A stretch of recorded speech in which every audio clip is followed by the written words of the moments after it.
Did you know pearls are the only gemstone formed from a living creature? These particular species play a huge role in the ocean's ecosystem, with their outer shell providing shelter for a variety of life forms. Their interior is sometimes believed to be an aphrodisiac, and their shells have been used to provide finishing touches to architecture. They have been used as fashion statements for both men and women.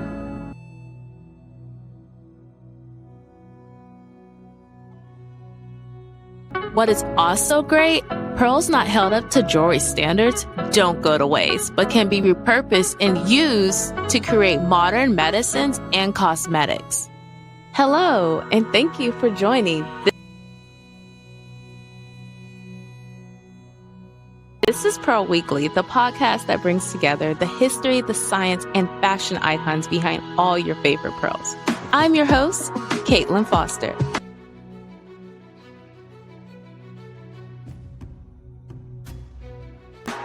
Before we can dive into the wonders of pearls, we thought it would only be fitting to understand the animal who creates the pearl.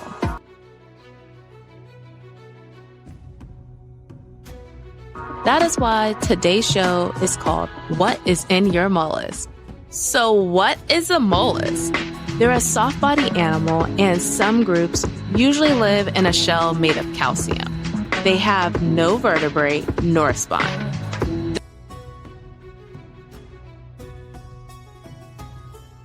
Discussing over 100,000 different species of mollusks in the animal kingdom would be a long and boring podcast. But lucky for us, we're only going to focus on bivalve mollusks because this group is used to create pearls. Bivalve mollusks are conchs, clams, mussels, and oysters.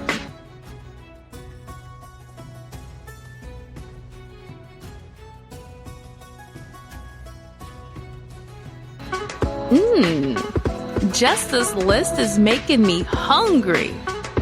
To produce jewelry standard pearls, there are two main types of pearl mollusks used in production: oysters and mussels. Pearl oysters are commonly found in warm coastal saltwater. Well-known saltwater pearls are Tahitian, Akoi, and South Sea pearls. Most saltwater pearls are made with a beaded nucleus, excluding cash pearls. A beaded nucleus is generally formed by a mother-of-pearl shell that has been rounded and polished to form a circular bead. This typically takes roughly about 8 months to 3 years for a saltwater pearl oyster to be ready for harvest.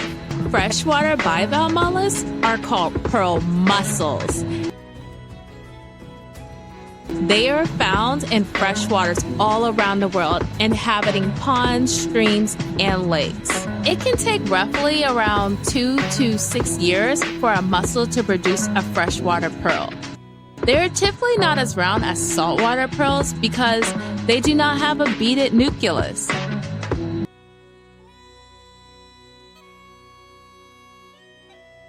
There is a wide variety of natural colors and shapes of freshwater pearls, making them typically less expensive than most saltwater pearls. Now that we know the difference between a saltwater pearl oyster and a freshwater pearl mollusk, we will take a quick break. And when we get back, we're going to discuss how pearls are created. So don't move a muscle.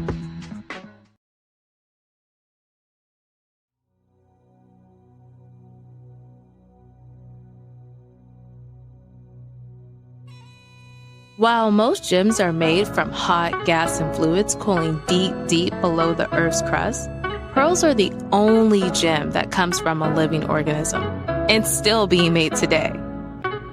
Pearls are formed when an organism gets under the mollusk mantle tissue. Think of the mantle tissue as your skin. So when a foreign object gets under our skin, like a splinter, we can dig it out. But mollusks, unfortunately, they don't have hands.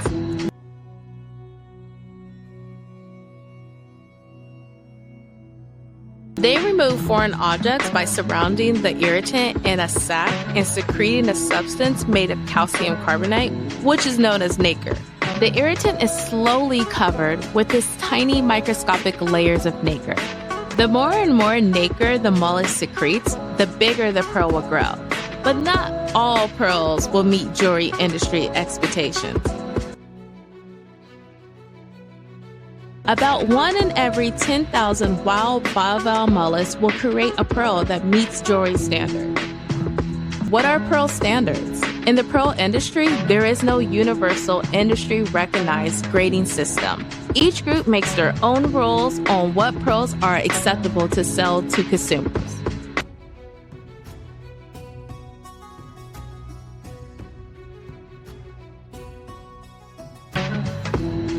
So if you're thinking, how are you supposed to choose the right pearl? Well, here's a few pointers that will help you be able to pick out the best pearl in the lot. When working with a new pearl rep, always ask for a written copy of their grading system. Most wholesalers, dealers, retailers, and websites will have a written policy. This would show you how they value and place a grade on each pearl. There are 2 common pearl grading systems, grade A through D and grades AAA through A, with A and AAA being the highest. As we talk about different pearls throughout this podcast, we will revisit the grading scale and expand more on this topic. After reviewing the grading policy, the next step is examining the surface of the pearl. When doing so, make sure the surface is completely covered with nacre with no visible imperfections. Then look at the surface.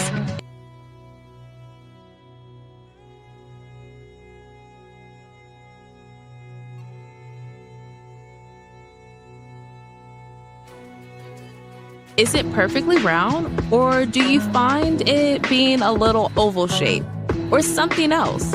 Pearls come in many different shapes, and in most cases, round pearls are higher in value. After making a selection, look at the size of the pearl. Is it big as a quarter or small as a grain of rice? Discover how it's going to fit your style. Oh, the fun part. Now you're able to narrow down the selection by color. Pearls come in a wide variety of color, natural and manufactured.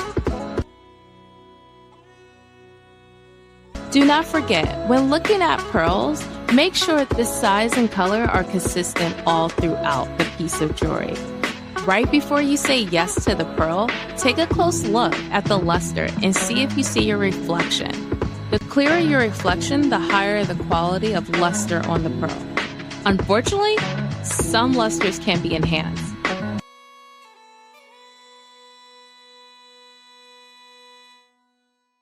This caused the surface of the pearl to reflect more light, giving the illusion that the pearl's luster is a higher quality, making it worth more.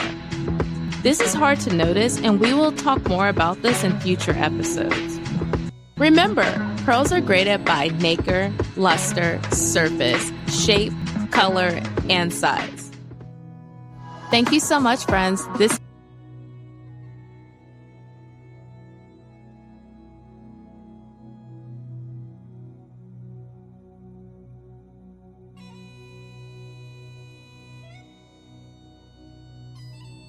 is all for Pearl Weekly. For more information, visit us at pearlweeklypod.com. Follow us at Pearl Weekly on Instagram and send us some of your pictures.